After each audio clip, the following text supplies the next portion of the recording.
Bonjour à tous, une fois de plus, nous allons faire une nouvelle recette. Alors, la recette du jour va être un poulet croustillant en pièces entières. Donc, nous allons passer en cuisine pour réaliser notre recette. Alors, nous avons deux beaux poulets pour notre poulet croustillant en pièces entières. Donc, comme vous pouvez constater, la marinade a été déjà faite. La raison pour laquelle la marinade a été faite, le poulet est en train de mariner depuis 24 heures de temps. C'est très important que vous mettez le poulet à mariner 24 heures de temps. Je vais vous expliquer le pourquoi au courant de la recette. Donc, nous allons procéder en deux étapes. La première étape va être le panage, c'est-à-dire on allons le mariner avec des jaunes d'œufs battus, passer dans du tapioca, puis que nous allons mettre à la vapeur. Ça, c'est la première partie. Et je vais vous expliquer la deuxième partie au courant de la recette. Donc, nous allons commencer par flamber nos deux poulets. Donc, vous pouvez choisir l'alcool de votre choix. Moi, je vous aurais conseillé du rhum, de préférence de la canne à sucre, parce que en flambant les poulets, donc le but du flambage, c'est de faire partir l'alcool dans le liquide, dans le rhum, pour ne garder que la saveur de la canne à sucre. Donc, j'ai mis une louche à chauffer pour faire le flambage, mais vous pouvez servir un récipient que vous avez sous la main chez vous. Donc, prenez votre précaution de ne pas être trop près du feu, et surtout au moment que vous allez mettre votre rhum dans le louche ou le récipient que vous allez flamber, de le faire au haut du feu, tel que je vais procéder.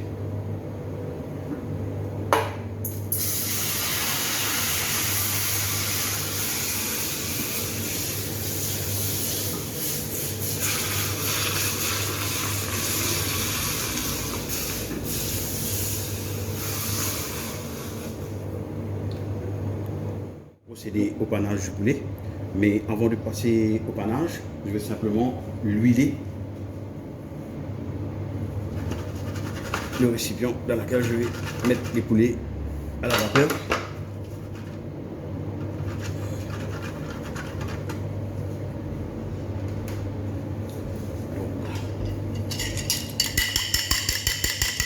Je vais commencer par bien mariner une pièce de poulet avec des œufs battus. Donc rassurez-vous que les œufs puissent imprégner bien les deux poulets.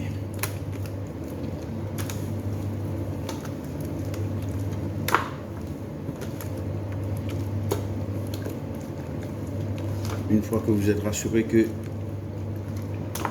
les œufs ont bien imprégné le poulet, vous pouvez passer à l'étape suivante, celle du panage. Donc, vous allez commencer par le premier poulet.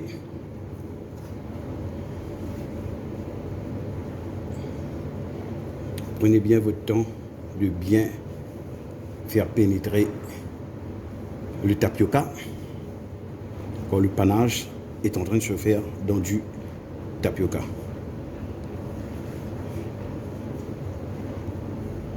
Poudre de manioc. Nous allons laisser celle-ci là. Nous allons maintenant mettre nos deux poulets à la vapeur. Donc, première cuisson à la vapeur.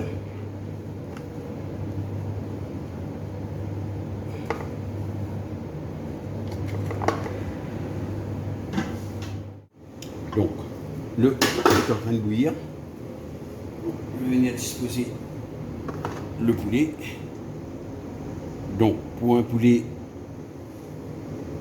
approximatif de 1,5 kg, 1,2 kg, comptez environ 10 minutes cuisson vapeur.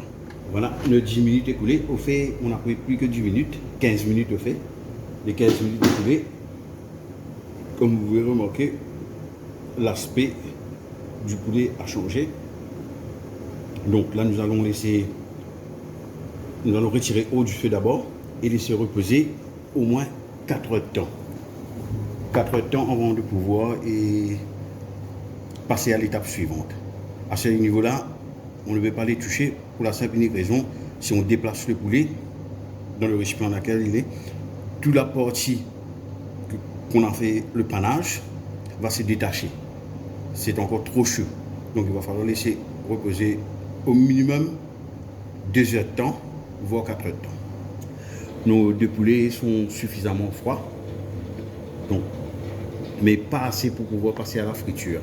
Donc nous allons simplement les retirer et procéder à l'étape suivante. Donc, à l'aide d'un croc, je vais juste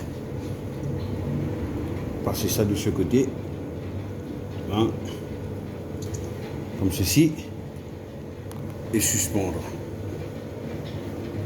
comme cela.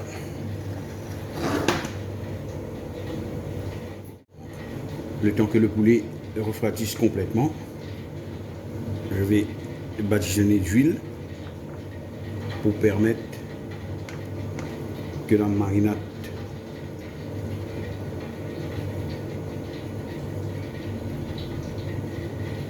ainsi que le panage tiennent bien au cours de la friture, parce que à ne pas oublier qu'à l'intérieur du poulet c'est toujours cru. L'huile va permettre que le panage que nous avons fait, qui est maintenu grâce à cuisson vapeur, se maintienne au moment du contact avec l'huile qui va être à 90-95 degrés au moment de procéder à la friture. Donc nous allons laisser refroidir complètement. Donc nous avons au moins pour 1h30, 2 heures de temps encore. Alors, je vais vous expliquer, entre temps que le poulet se refroidisse, comment j'ai procédé pour le support du poulet. Vous prenez un ciseau de fer de 35 cm que vous allez retourner moitié-moitié dans ce sens-là, que vous allez, à l'aide d'un pince, retourner la première extrémité, comme ceci, et vous allez faire de même de l'autre côté, comme ceci. Vous ajustez légèrement et vous courbez dans ce sens-là pour pouvoir accrocher le poulet, et vous écartez, vous ajustez par rapport à la largeur de votre poulet, comme ceci. Voilà. Voilà. Le poulet est bien refroidi. Maintenant, nous allons procéder à la friture. Donc, j'ai déjà mis préalablement l'huile à chauffer. L'huile aussi est déjà prête. Donc, maintenant, nous allons procéder à la friture.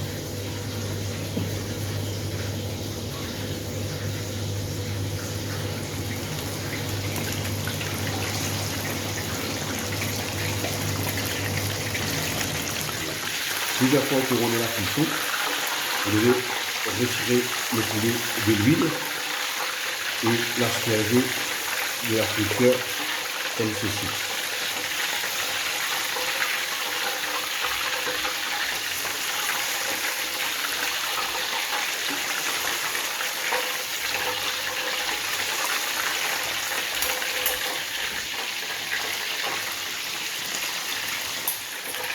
Voilà, le poulet croustillant, qui est entière est prête. Donc, nous allons retirer et laisser suspendre.